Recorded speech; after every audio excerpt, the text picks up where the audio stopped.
தன தன தஜனு ஜனு திமி தத்தோ தனகின ததிமி திமி கிட்டத்தா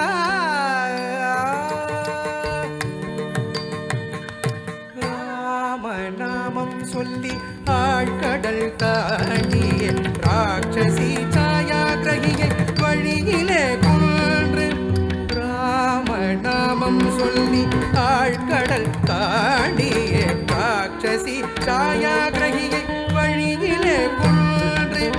ராஜசேவகி நந்தினியை வென்று ராஜ வீதியில் சென்றவா